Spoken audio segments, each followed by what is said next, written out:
Bueno, muchas gracias, Arturo, muchas gracias a todos vosotros por estar aquí. Y voy a hacer una presentación muy atrevida y la voy a hacer como clínico que soy. Y eso es lo que soy.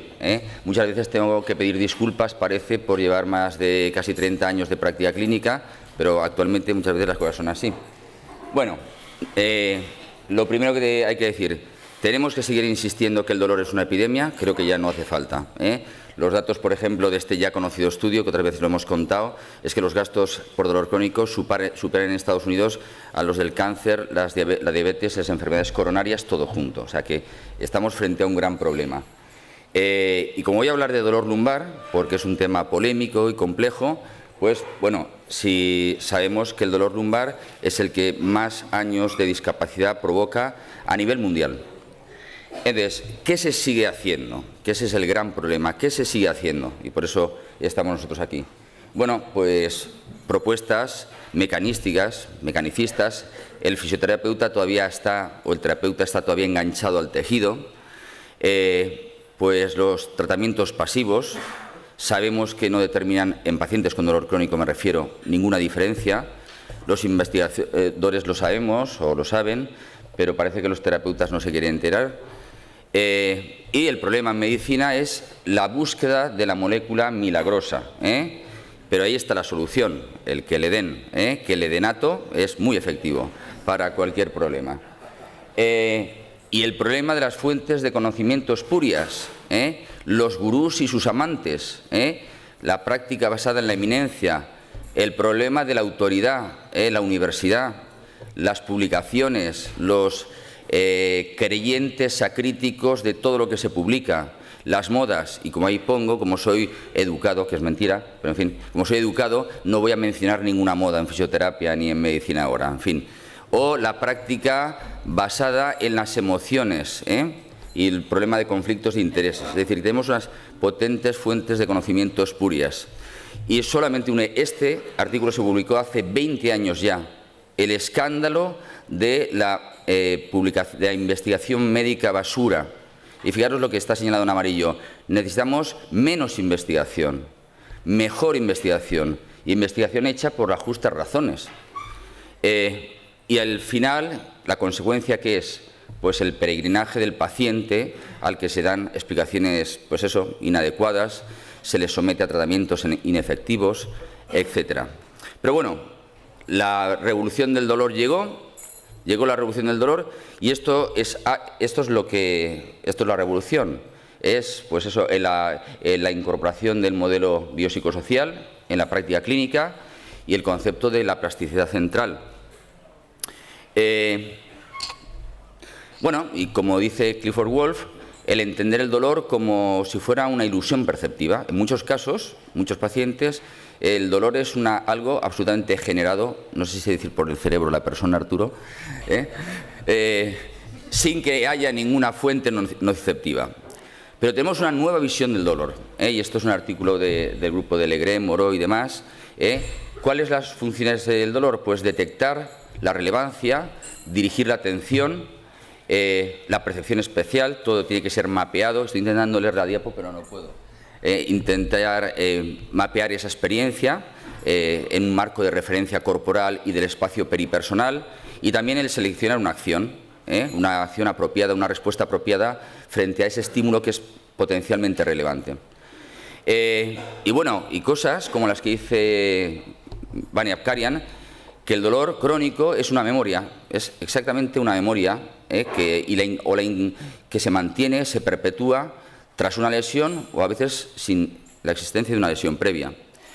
Y bueno, y lo que ha supuesto la revolución en la neuroimagen. La neuroimagen es una herramienta que ha supuesto un cambio a la hora de entender lo que ocurre en el dolor. Estos son trabajos también de Apkarian, que ya los contó ayer, cambios en la conectividad cerebral, y el futuro va ahí, no va tanto sobre áreas de activación cerebral, sino cómo el cerebro se modifica funcional, pero también estructuralmente.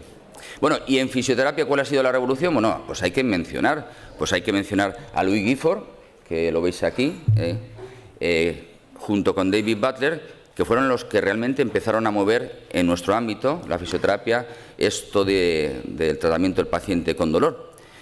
Y bueno, hay una nueva estrategia en el dolor, que es la educación en neurociencia. Y hay mucho artículo publicado, no me cabía más en la diapo, por eso no he puesto más de los que he publicado, pero eso es una nueva herramienta terapéutica. Hace 15 años que yo empecé con ella, y hay que mencionar, tras conocer a David Butler, ¿dónde está José Miguel Tricas, que lo invitó a venir a España? ¿No está José Miguel Tricas por aquí? Bueno, en el año 99, pero mi ponencia va de algún problema que tenemos, algún problema de interpretación. Evidentemente, el dolor es una respuesta, es algo que el cerebro hace. Y evidentemente no podemos hoy en día entender el dolor sin entender el modelo biopsicosocial, en absoluto. Yo me dedico a pacientes complejos y quitar el componente psicosocial de la interpretación del paciente es imposible actualmente. Pero hay algunos errores de interpretación. Por ejemplo, que todos los dolores crónicos son esencialmente lo mismo y que el dolor crónico es una enfermedad del cerebro. ¿Estamos seguros? ¿Eso es así? Y, como soy muy atrevido, me voy a meter con el dolor lumbar. Sabéis que el dolor lumbar crónico se dice que el 85% es dolor lumbar inespecífico. ¿Eso qué implica? Bueno, pues si es inespecífico, hay que hacer tratamiento inespecífico. Esas son las recomendaciones, aconsejar que se mantenga activo, que no haga reposo en cama, la manipulación, ejercicios, etc. Y, de hecho, lo que sucede es que es difícil demostrar que la mayoría de tratamientos tengan mejores resultados que los efectos inespecíficos, como la historia natural, como la regresión a la media o como el efecto placebo. Es que eso es lo que nos dicen las revisiones sistemáticas. No leo nada. Y, de hecho, los efectos analgésicos de muchos tratamientos para el dolor lumbar inespecífico, hay que reconocerlo, son muy malos. Son muy malos. Eso es lo que nos dicen los metaanálisis. ¿Y qué pasa con las guías de práctica clínica? Bueno, pues se considera que la identificación de subgrupos de pacientes basados en criterios patoanatómicos solo es posible en un pequeño número de pacientes y los intentos de clasificación basándose en principios patoanatómicos no se puede hacer, salvo la exclusión de banderas rojas. Es lo que dicen las guías de práctica clínica. Bueno, no quiero insistir más. Pero en realidad, ¿qué significa inespecífico? Bueno, pues ¿qué se ha dicho que implica el dolor lumbar inespecífico? Que las pruebas de imagen no sirven para diagnosticar el dolor lumbar. Que además las pruebas de imagen no aportan información relevante para tratar el dolor lumbar inespecífico. Y entonces han ido apareciendo sistemas de clasificación. Bueno, actualmente hay más de 80 sistemas de subclasificación del dolor lumbar, que lo sepamos. Solamente he puesto alguno. Bueno, pues por ejemplo está la clasificación de Mackenzie, y yo saco este estudio de Petersen, que es interesante. La clasificación de Petersen está a caballo entre patoanatómica y Mackenzie y demás, pero fijaros que hicieron un estudio de acuerdo examinador, fisioterapeutas que llevan como media, pues eso, casi 15 años de experiencia, algunos 27 años, hicieron un seminario de 4 días, se reunieron para discutir los casos, acuerdo interexaminador 39%. Entonces, señores, y cuando yo veo alguna imagen de resonancia dinámica y veo los ejercicios de movimiento repetidos en extensión, fijaros, una degeneración grado 3, 4 y una degradación grado 5, lo que sucede cuando hacemos una extensión lumbar, me crean ciertas dudas. O, por ejemplo, otra segunda clasificación es una conocida, muy simplista, que es la clasificación de Hall, o las clasificaciones basadas en disfunciones del movimiento, de Shirley Sharman o de Peter O'Sullivan, lo cual no quiere decir que las estrategias terapéuticas que proponen no sirvan en absoluto. No estoy diciendo, yo estoy hablando solo de sistemas de clasificación. O las clasificaciones basadas en los efectos terapéuticos en el tratamiento. La primera clasificación, la clasificación de delito, y estas son las clasificaciones que, como sabéis, están muy de moda actualmente en Estados Unidos. Bueno, después de todas estas clasificaciones, he mencionado muy poquitas. ¿Qué nos dice la investigación?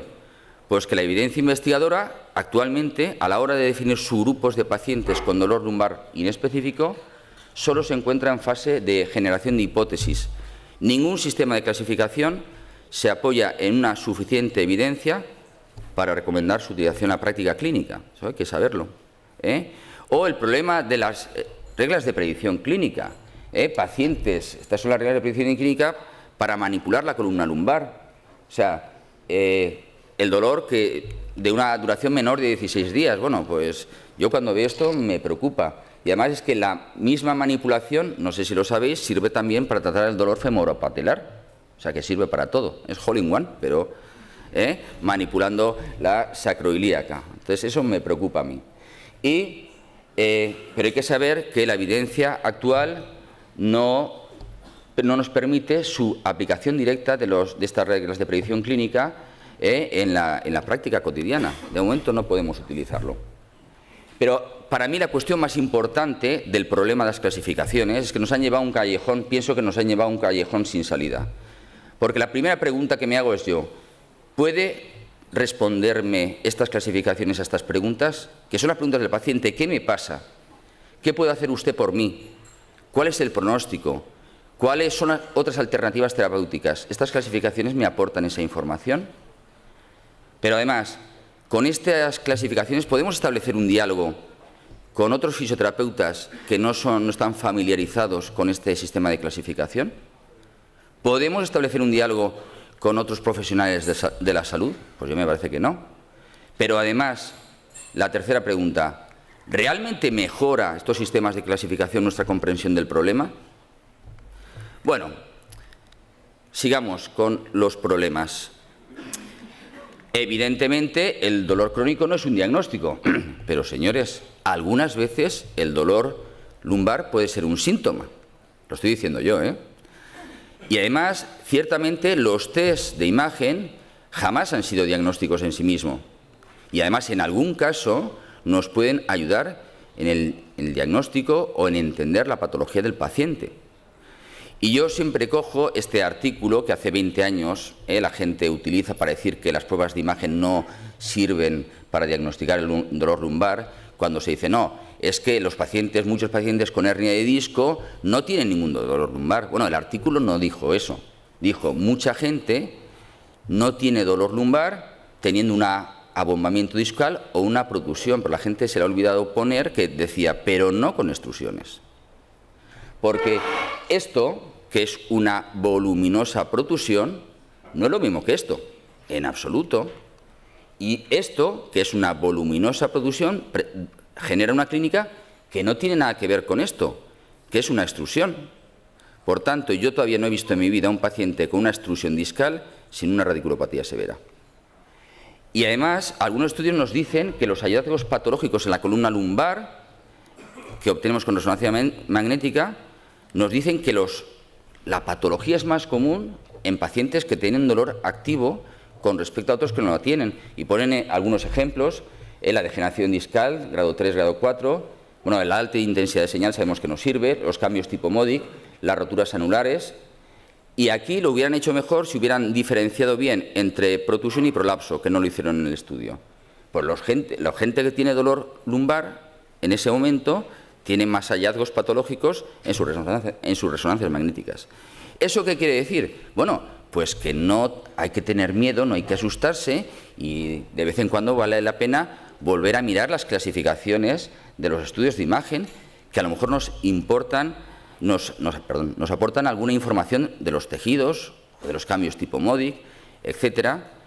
Y además pongo estas imágenes porque las técnicas actuales de mapeo cuantitativo en resonancia magnética, las técnicas de T1-RO, de T2-STAR, pues nos dan información biológica que puede ser interesante para interpretar lo que pasa al sujeto.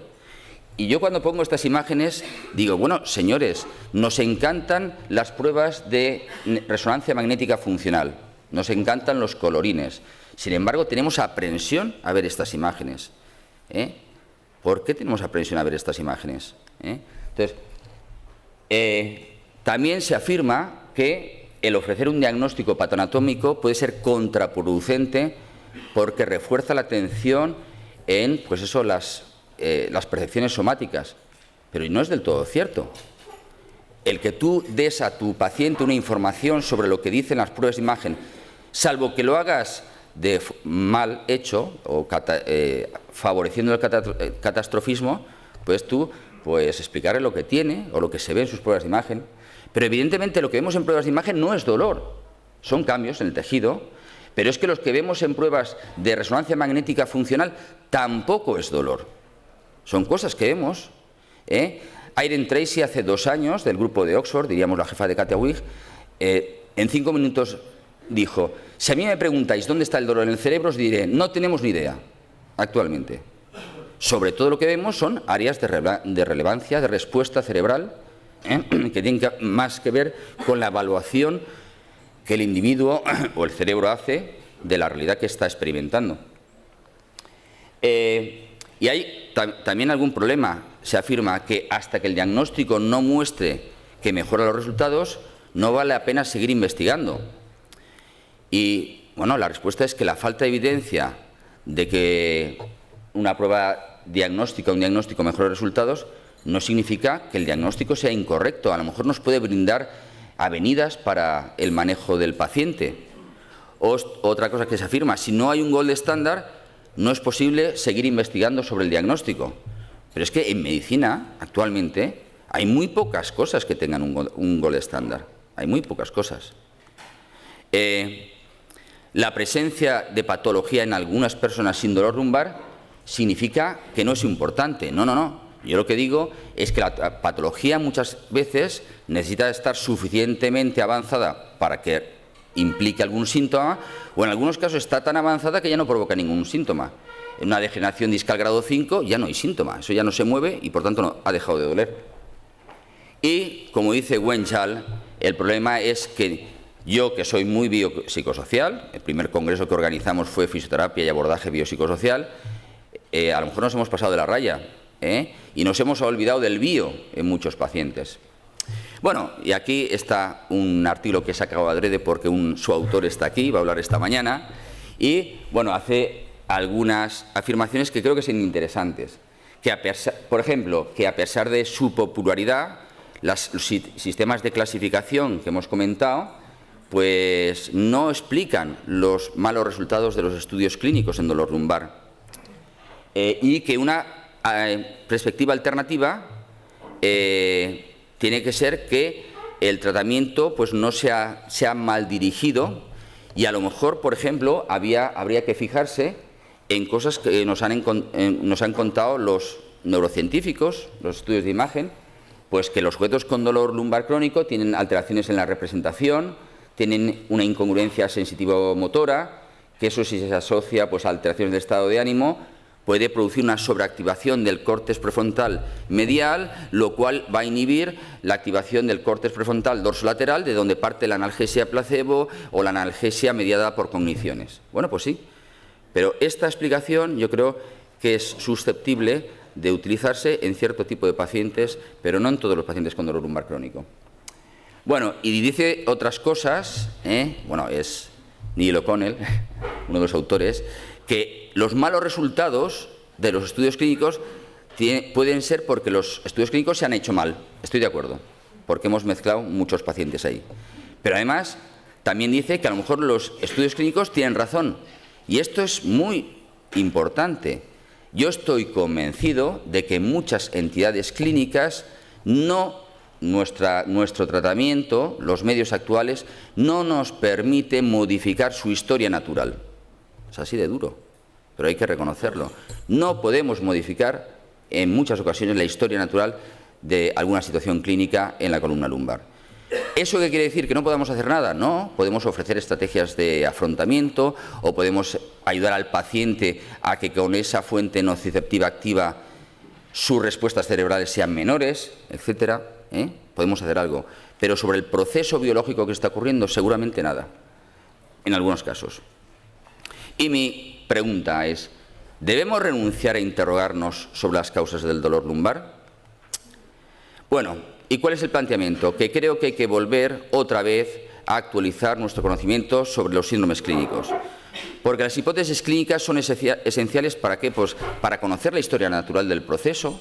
Si mi tratamiento no modifica la historia natural, ¿qué sentido tiene que yo haga el tratamiento? También para ayudarme a diseñar un tratamiento apropiado y, evidentemente, para establecer un pronóstico y de poder decirle a mi paciente, bueno, pues esto te va a durar posiblemente tanto tiempo. Y además hay dos métodos de establecer diagnóstico. El esencialismo, y es que cuando hacemos un diagnóstico basado en la etiología, pero hay muchas entidades clínicas que no conocemos del todo la etiología, no lo entendemos bien. ¿Eso significa que no podemos hacer diagnóstico? Claro que podemos hacer diagnóstico. Podemos establecer diagnósticos utilizando agrupaciones de signos y síntomas. El 90% de las cefaleas son cefaleas primarias. No hay ninguna causa. Y, sin embargo, podemos utilizar clasificaciones, la de la IHS, y saber si un sujeto tiene una migraña o tiene un clúster. Lo podemos saber. Por tanto, un ejemplo sería, bueno, un diagnóstico esencialista sería el de Kroc, disrupción discal interna. ¿Cuál sería el diagnóstico nominalista? Bueno, pues dolor tipo discogénico. ¿Y cómo podemos identificar un síndrome clínico? Estoy hablando como clínico que soy. Bueno, pues por el patrón clínico, pues por la anamnesis, por los hallazgos físicos, por las pruebas complementarias, por todo, como se hace en cualquier situación de enfermedad, etc. Por tanto, ¿identificar un síndrome clínico es suficiente para entender el paciente del problema? En absoluto. Eso es una parte del problema solo, pero en absoluto. ¿Por qué? Porque muchos pacientes con dolor crónico presentan una hiperexcitabilidad central severa.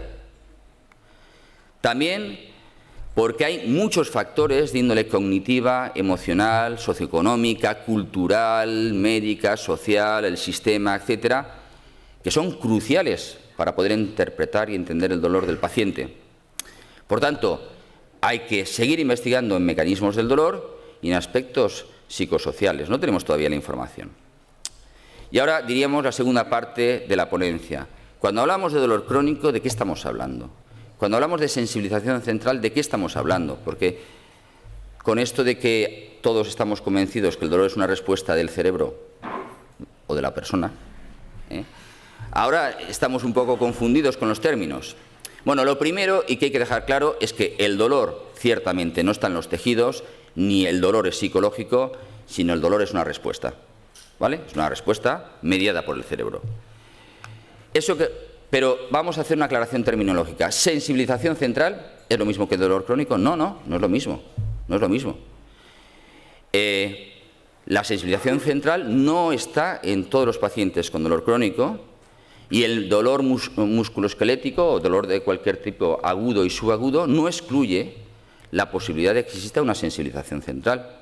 Equiparar sensibilización central a dolor crónico es un error conceptual. Entonces pongo este esquema. En un lado tenemos el dolor normal y en el otro lado tenemos el dolor anormal. El dolor normal, ¿cuál es es el dolor nociceptivo?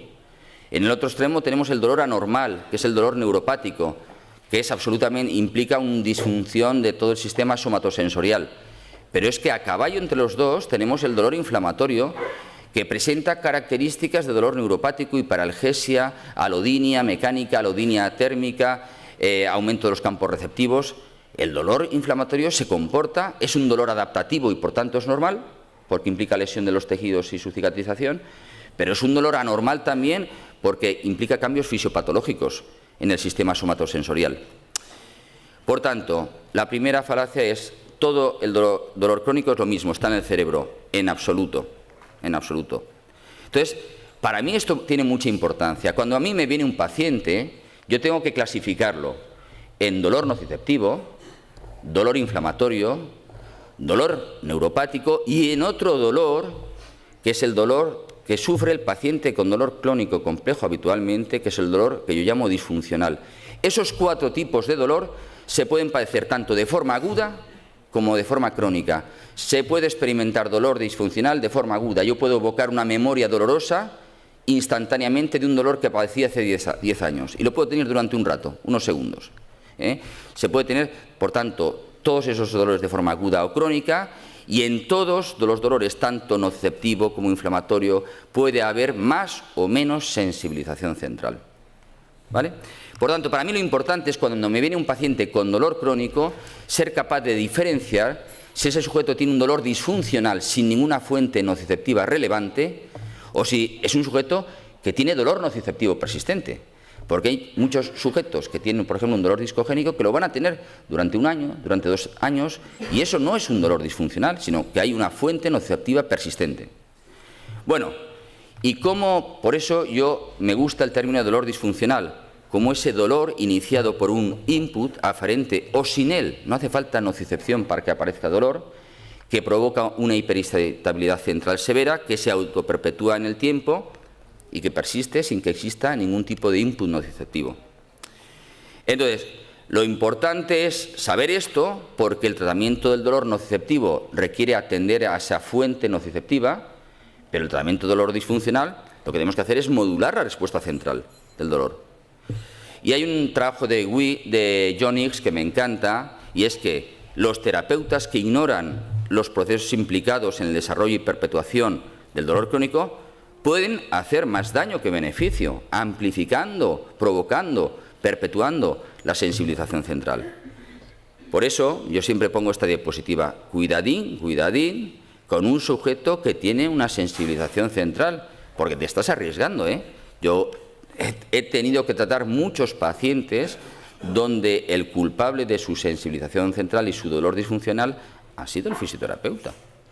¿Es así? ¿Y cómo puedo identificar los pacientes con dolor crónico complejo? Por su fenotipo somatosensorial. Y aquí os voy a presentar un trabajo que sale de la colaboración de muchas personas. Todo comenzó en el despacho de John Hicks, donde también estaba Kike Yuk, donde empezamos a contar nuestra experiencia en qué cosas a lo largo de los años hemos visto que pueden caracterizar a un paciente que tiene dolor disfuncional sin ninguna fuente nociceptiva o sin fuente nociceptiva relevante. A partir de esa información, que sacamos muchísima información, con la que espero vamos a seguir trabajando, John Hicks hizo un algoritmo que yo creo que es un instrumento muy interesante para detectar esos pacientes con sensibilización central. Solo requiere ese algoritmo que se cumplan dos criterios, como ahora veremos. Lo primero es diferenciar entre dolor neuropático y dolor disfuncional. ¿Por qué? Porque el problema que tenemos es que muchos pacientes con dolor crónico, sin fuente nociceptiva, sufren lo que se dice en inglés neuropathic-like symptoms.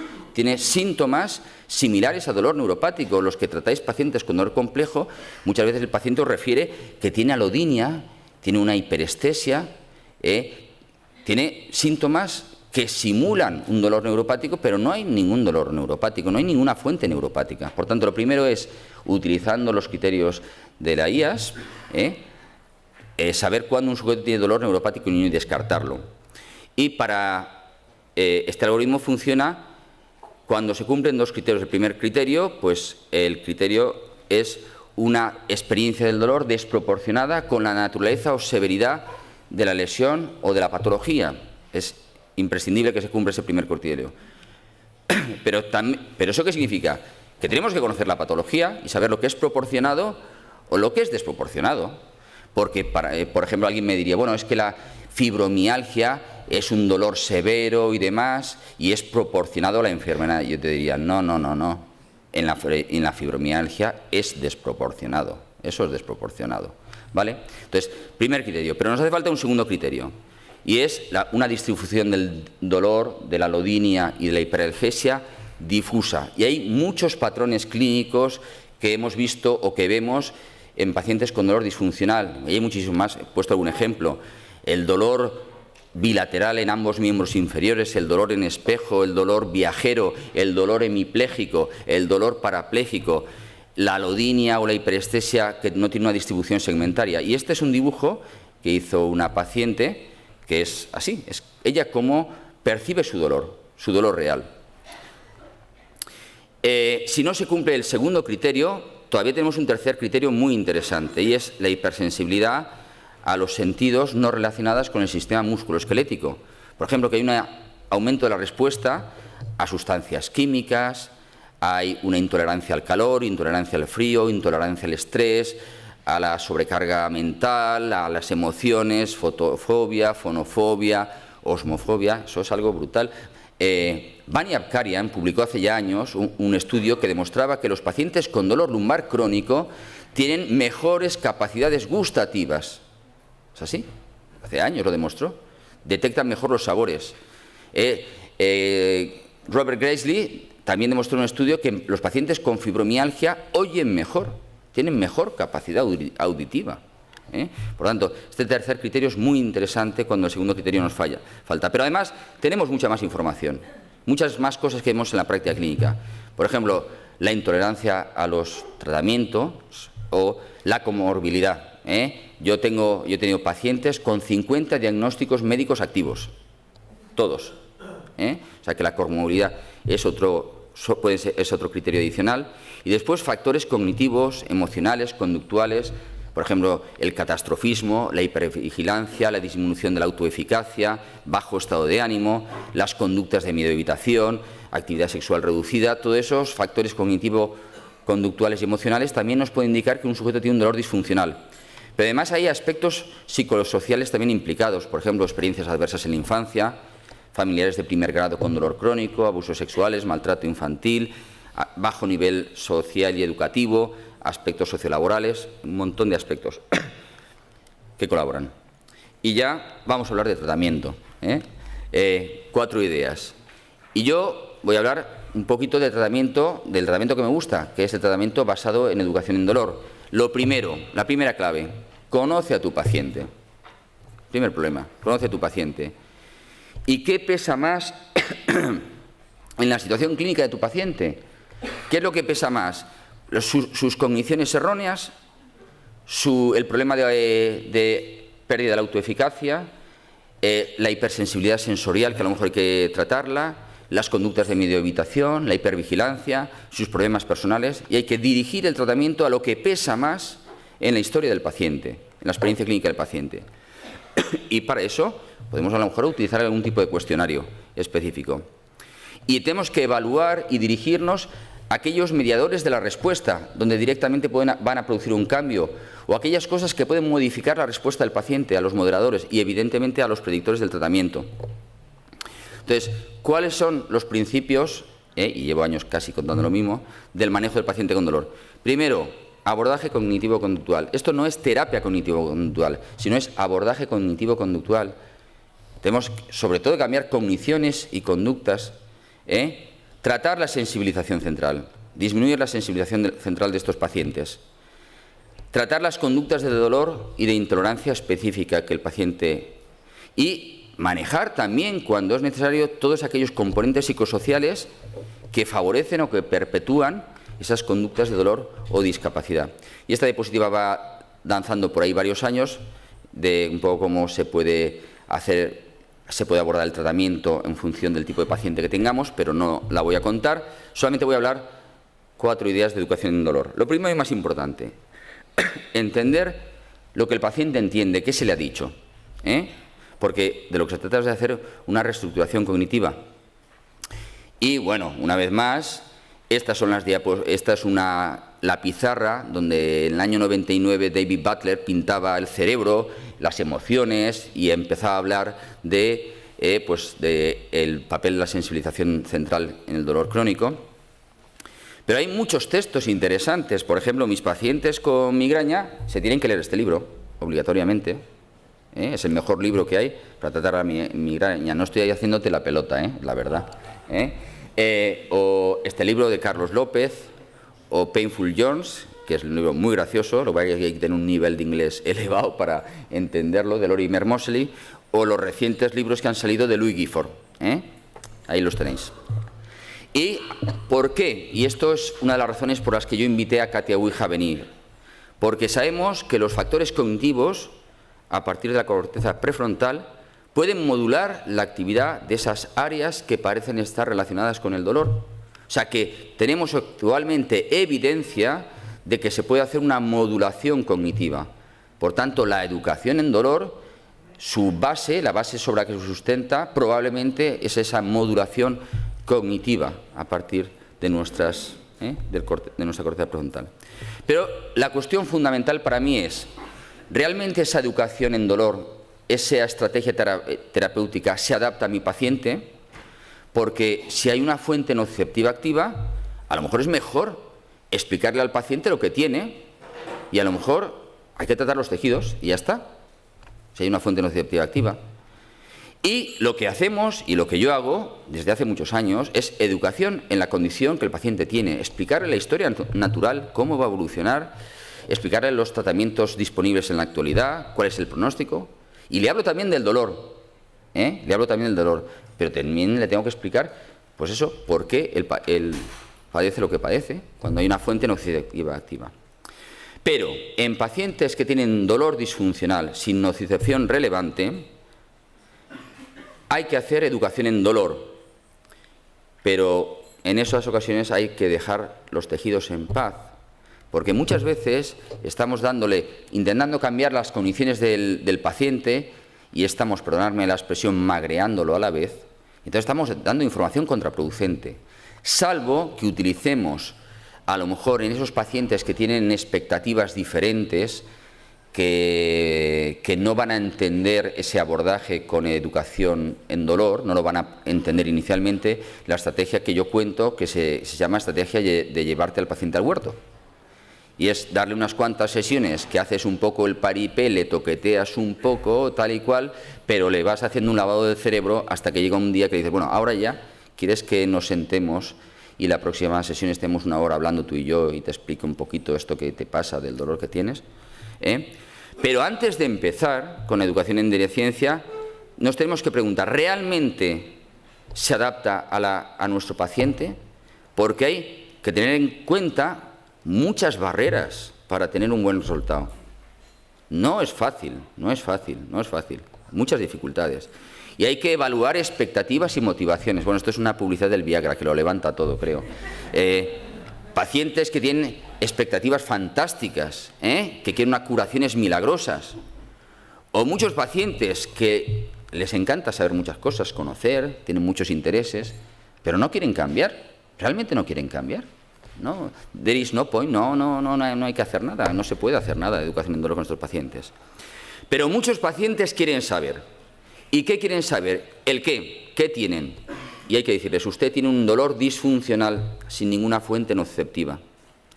Y es entonces cuando hay que explicar un poco y hay que dirigirse, y bueno, es entonces cuando es interesante un poco la propuesta de Neil McConnell, ¿no? Hay que cambiar. Usted tiene un dolor disfuncional. Y el paciente le interesa saber el por qué. Y hay que explicarle lo que es una sensibilización central maladaptativa. Y muchos pacientes quieren saber, perdón, antes era el cómo, sensibilización central maladaptativa, y hay muchos pacientes que quieren saber el por qué. ¿Por qué?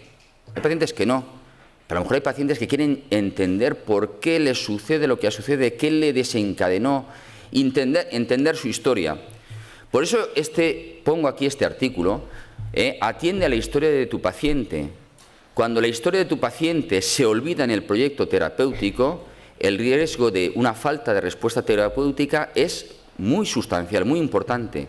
Tan pronto que el paciente se ve confrontado a problemas psíquicos o problemas personales no resueltos. Pues hay pacientes que tienen realmente problemas de esta índole. Y esta es una chorrada que se me ha ocurrido hace poco, pero en fin. Recuerda de World Wide Web, ¿no? El wrong patient, el paciente incorrecto para el paciente, para el terapeuta incorrecto, desastre. No, Entonces, el problema es, ¿es el paciente correcto para hacer educación del dolor? ¿Somos el terapeuta correcto para hacer educación del dolor? Si no, desastre, ¿vale? Y en algunos casos, ¿eso qué significa? Con pacientes muy complejos, porque la verdad es que a mí me vienen pacientes muy complejos. A lo mejor en algunos casos vas a necesitar alguna ayuda. Bueno, y aquí os paso la foto de Cristina Molina, que es la psicóloga que lleva muchos años trabajando conmigo y peleando con esos pacientes que son tremendamente difíciles de manejar. En muchos casos sin su ayuda no se hubieran solucionado. Le cuentan cosas que no me cuentan a mí. Bueno, y conclusiones, y acabo ya. La educación en dolor es inútil si no cambia las conductas. Es muy importante. Si no consigues cambiar las conductas, no sirve de nada. El tratamiento debe dirigirse además a las conductas de miedo, evitación y a la intolerancia específica a la actividad que el paciente tiene, a ese movimiento, a esa postura que no puede hacer. Y hay estrategias terapéuticas de las cuales se han hablado en este congreso. En este congreso se habla de cosas prácticas, de las cosas que se hacen, como la exposición gradual, como es la exposición in vivo. Tuvimos un taller muy interesante el jueves. Y, sobre todo, muchos pacientes lo que requieren simplemente es volver a pasárselo bien, volver a bailar, volver a sudar, volver a reírse. Actividades de la vida diaria, menos cosas dirigidas y más que se muevan, que se rían, que se lo pasen bien. Necesitamos más investigación en aspectos patoanatómicos y biológicos. Sí, señor. Sí, señores, necesitamos más investigación. También necesitamos más investigación en aspectos psicosociales. Y a lo mejor las reuniones de expertos pueden ser estrategias útiles para seguir investigando. Necesitamos más investigación en biomarcadores cerebrales de cuando un sujeto tiene dolor disfuncional. Necesitamos todavía mucha más investigación para entender lo que está pasando ahí arriba. El dolor es multidimensional. Por tanto, hay que incluir las múltiples dimensiones del dolor en la evaluación y el tratamiento, los múltiples dominios del dolor.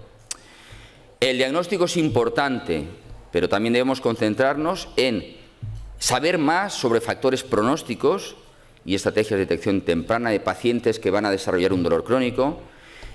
Tenemos que saber más en estrategias terapéuticas, fisioterapia, abordajes cognitivo-conductuales, más educación en dolor. Tenemos que saber más sobre intervenciones de prevención de la discapacidad y de reincorporación temprana al trabajo. Es crítico diferenciar el dolor nociceptivo persistente del dolor disfuncional o el dolor por sensibilización central maladaptiva. Es muy importante. Podemos usar algunos identificadores o el algoritmo que os he mostrado. La educación en neurociencia o en neurobiología del dolor puede ser la mejor estrategia terapéutica para muchos de nuestros pacientes con dolor disfuncional, pero no para todos. Y, bueno, muchas gracias por vuestra atención.